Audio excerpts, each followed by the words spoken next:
আচ্ছা, আপনি কি ভালো মতো রাজনীতি বোঝেন? বিশেষত আমাদের দেশে অর্থাৎ বাংলাদেশে যে রাজনীতি চলছে সেটা কি বোঝেন? আপনি আপনার সাধারণ দৃষ্টিকোণ থেকে বা আমরা যারা সাধারণ মানুষ আছি তারা কি আসলে রাজনীতি বুঝি? অন্তত আমি তো বুঝি না। আসলে রাজনীতির উদ্দেশ্য যদি হয় নীতি নির্ধারণ, নীতি প্রণয়ন, সেগুলোকে বাস্তবায়ন করে প্রচলিত সমস্যাগুলোকে সমাধান করা, সেটা হতে পারে অর্থনৈতিক, সামাজিক, সংস্কৃতিগত, ধর্মীয়, এক কথায় যে কোনো ধরনের সমস্যা। এই সমস্যাগুলো কিভাবে সমাধান হবে, কি করে আমরা মতৈক্যে আসবো, সেটার জন্য কিন্তু মূলত রাজনীতি। আসলে সেটার জন্যই যদি রাজনীতি হয়ে থাকে, তবে এদেশে যত মানুষ আছে, যে জয় মতেরই হোক, যে যেরকমই হোক না কেন, তাদের তো মতৈক্যে আসা দরকার, তাই না?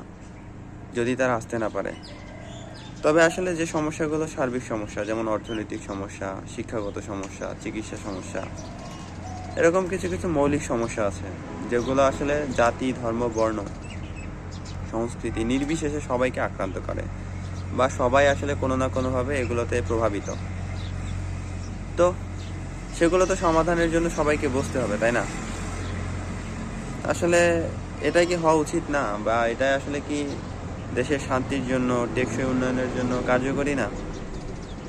কিন্তু আমি যখন দেখি, যখন আওয়ামী লীগেরা বিভিন্ন রকম ভাষণ দিত বা ক্ষমতায় আসছিল, তখন তারা বলতো দেশটা তাদের।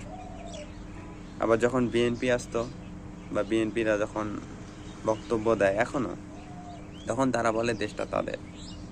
আবার যখন বাংলাদেশ জামায়াত ইসলামী বলি বা এনসিপি বলি, এখন যারা যারা আসতেছে আর কি, আসলে নিবন্ধিত দল তো 59টা আছে, তো তারা কোনো না কোনোভাবে আসলে এটাই বলার চেষ্টা করে যে দেশটা আসলে তাদের। কিন্তু আসলে দেশটা কি শুধুই তাদের, নাকি সবার? আসলে আমি কখনো এরকম করে শুনি নাই, অন্তত উল্লেখ করার মতো শুনি নাই, যে কোনো রাজনৈতিক দল বা কোনো ব্যক্তি জোরে সোরে বলল যে আসেন, দলমত, বর্ণ, ধর্ম, সংস্কৃতি সব কিছু নির্বিশেষে আসেন, কিছু কিছু মৌলিক বিষয় যেগুলো আসলে সমস্যা, সবাই মিলে বসি, সবারই নির্দিষ্ট সংখ্যক প্রতিনিধি থাক, তারা আসুক, বসুক, এগুলো সমাধান করুক, আলোচনার মাধ্যমে মতৈক্যে আসুক, সেই অনুযায়ী একটা সার্বজনীন বা সর্বজনীন নীতি প্রণয়ন হোক। আমি আসলে এটা শুনি নাই, কিন্তু এটা হওয়া উচিত টেকসই উন্নয়নের জন্য। কারণ ক্ষতিগ্রস্ত হলে আসলে দিন শেষে আমরা সবাই ক্ষতিগ্রস্ত হই, হয় কম না হয় বেশি।